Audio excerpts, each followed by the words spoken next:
soin biorésonance shiatsu équin et animaux. Donc pensez dans tous les cas à votre vétérinaire. Alors pour qui? Pour un chien, un chat, des animaux d'élevage, des chevaux, etc. Donc comment on procède à un soin? Donc tout d'abord, on va faire une observation dans la globalité, c'est-à-dire l'observation de l'animal et de son environnement. Ensuite, je vais faire donc une ouverture du corps par le biais du shiatsu, c'est-à-dire un effleurage. On va effleurer tout le corps de l'animal.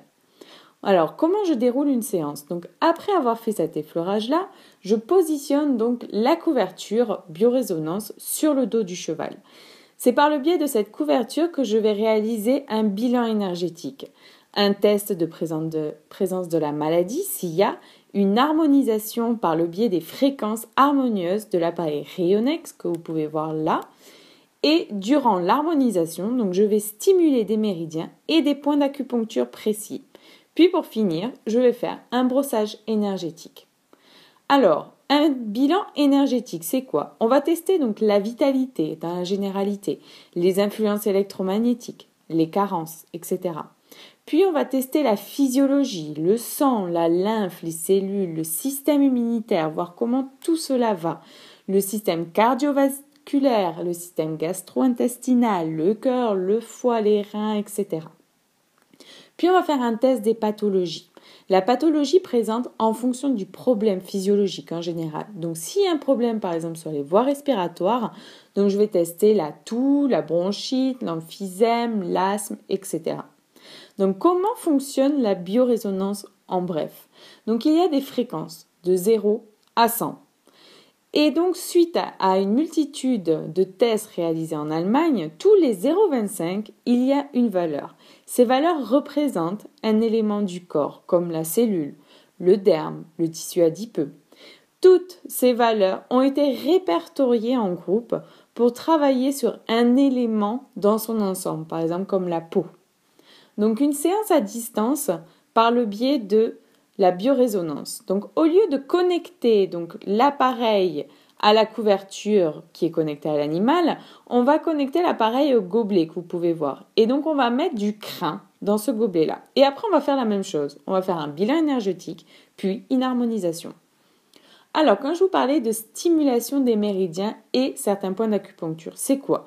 Donc, chaque corps de l'animal ont des méridiens. Donc, par exemple, là, le méridien du foie. Là, par exemple, le méridien de la vésicule biliaire. Et donc, par le biais de nos mains, on va agir sur ces méridiens en stimulant certains points d'acupuncture afin d'agir sur la pathologie présente. Donc, pourquoi faire un soin préventif surtout?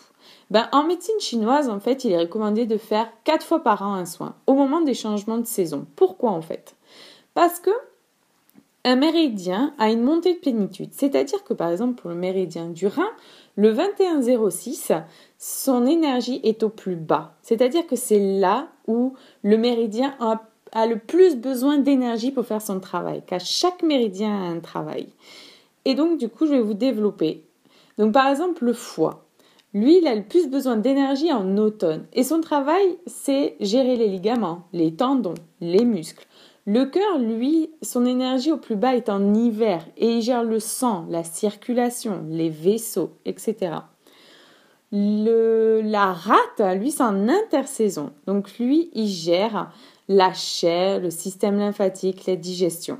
Le poumon, alors lui, c'est au printemps qu'il a le plus besoin d'énergie et il gère la peau, le système respiratoire. Et pour finir, le rein, donc en été, qu'il a le plus besoin, et il gère les os, les articulations.